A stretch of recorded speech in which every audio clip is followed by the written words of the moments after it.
Hello, I'm Bruce Sawalski. I am author of Canadian Wilderness Survival and Chief Instructor at the Boreal Wilderness Institute. And today I want to talk about trail hats. So if you like to learn real survival knowledge, then please support me by following me on YouTube and liking this video. So I've had a whole series of stuff talking about winter gear.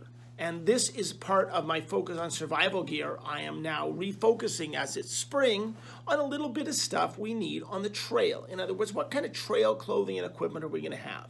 And I've talked about trail gloves like this, and I will link to that video so you can see that. I also want to spend a bit of time today talking about trail hats or headwear.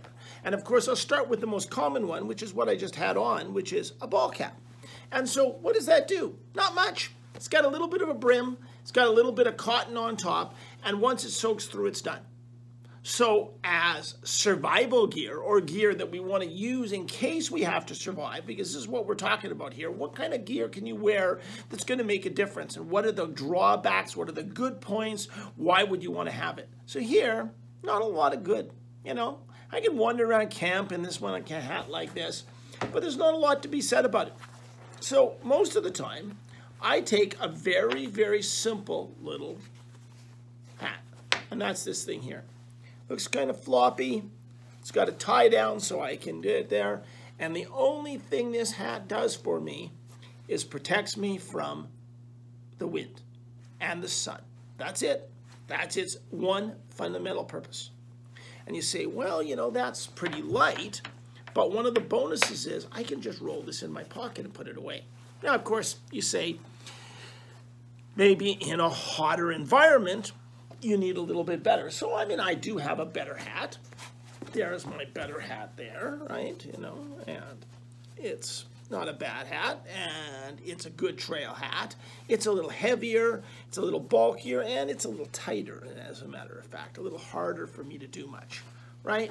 It messes up my hair when I wear it. But it's got a tie as well. Why does it have that tie? It has that tie so that I can keep it in the wind, right? So sometimes I might wander out with a little heavier hat, right? Give it an option, you know. Sometimes I'll take this and that as a backup and put that in my pack or something. But both of those hats have a huge advantage. I can wear them with my head over. And a head over is a neck scarf. Now, I talked about this specifically in the winter one, so you can watch the winter video, which I'll link in, and you can do that. It's a head scarf. I can pull it over this way. I can put it straight over my head and drop the hat back over. And that makes a big difference. I also can take that head over and put a toque on.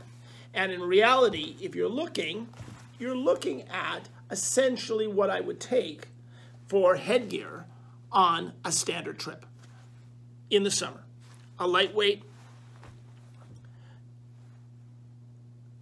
a lightweight hat, a head over, backed up with a toque. What else might I have? Well, in hot weather, I might take my schmog with me, right? Colder weather, spring and fall, so right now, no schmog. I'd take a scarf because it could snow on me. Also, in lousier weather, I might take something like this, right, which is a winter hat with a little bit of a lining, but it has a fleece liner, right?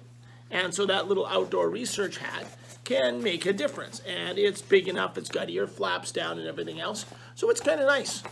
In the fall out hunting, I might decide, or in hunting season, I might decide I want that. And this is essentially polyester, fleece, right? So this is a fleece hat, but it's a ball cap, but it's a ball cap made of fleece.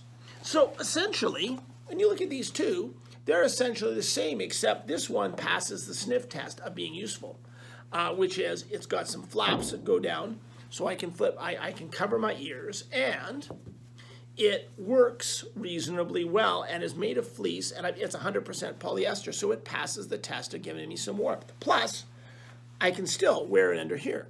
So I can take this, I can put my head over on, and I can take this on, and I can handle that and actually work pretty good. So that's actually really handy. So effectively, there it is.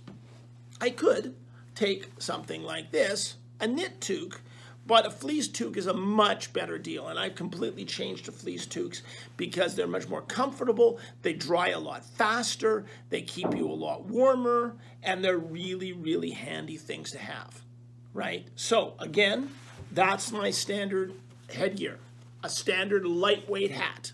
Gets cold, gets miserable, I need to wear my, I'm wearing my, any heavy gear. I wear my raincoat, I just put on my fleece toque. And there's my head over, which is always my backup. In colder weather, I may go for something like this, taking along my scarf, changing my hat around, or changing and maybe even taking a little bit heavier hat. And in hot weather in summer, in deserty areas, well, then I take my schmog. And there it is.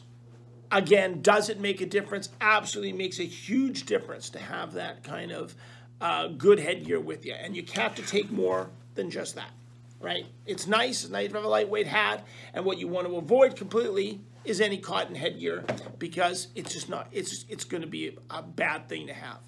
So if you like the useful life-saving survival knowledge you learn on this channel, then please support me by following me on YouTube, listening and liking other videos on this channel, and by following me in the Boreal Wilderness Institute on Facebook. Thank you, stay safe, and remember, if you're stranded in the wilderness, just stop and survive.